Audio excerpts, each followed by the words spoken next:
Let's go over to Berlin now because the Bundestag is holding a special session today to discuss the situation in Afghanistan and also aid for victims of last month's deadly floods. Our reporter in the German capital is Jonah Kalgren, who joins me now. Jonah, let's start off with Afghanistan because Angela Merkel will be joining this debate later. Are we expecting a dramatic change in Germany's stance towards accepting migrants, refugees or asylum seekers?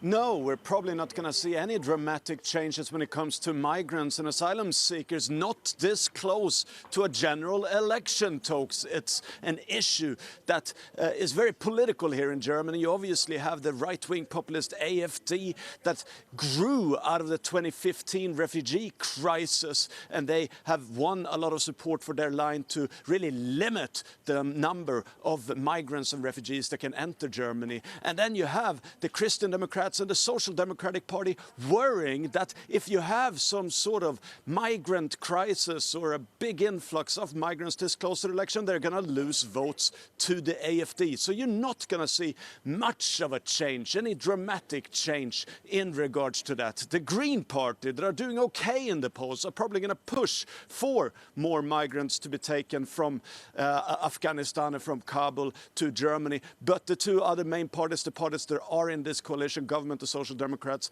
and the Christian Democrats, are going to say, no, we're going to take the people that worked for us. We're going to take some people that are in particular danger, that might be activists and so on, but we're not going to accept a mass migration, a mass influx of refugees at this point.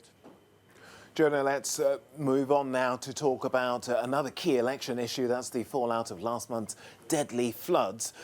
Are we expecting to hear something different again from the government, or how are they looking to improve the help that they're giving to victims?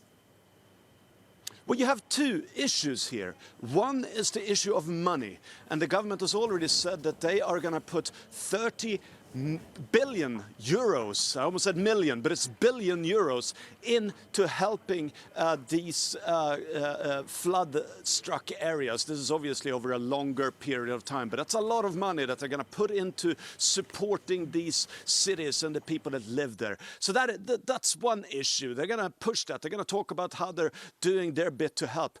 But you have another issue where money might not actually be able to help you. And you hear this quite a lot from the people that have lost their homes in this region where the flood catastrophe hit, and that is they can't find anyone to rebuild their house. They can't find carpenters, they can't find builders, and they can't find building materials. And this has been an issue in Germany for the last 6 months. It didn't just start now, but that issue obviously makes it very difficult for the people that live there to actually rebuild their lives. And any kind of financial support from the government is not gonna help at that point. So it's pretty unclear what the government could do to actually solve that issue. And we're going to look at Angela Merkel's statement today to see if she has any idea of how to improve the situation when it comes to that particular issue, rebuilding homes, rebuilding towns, in her statement to the Bundestag today.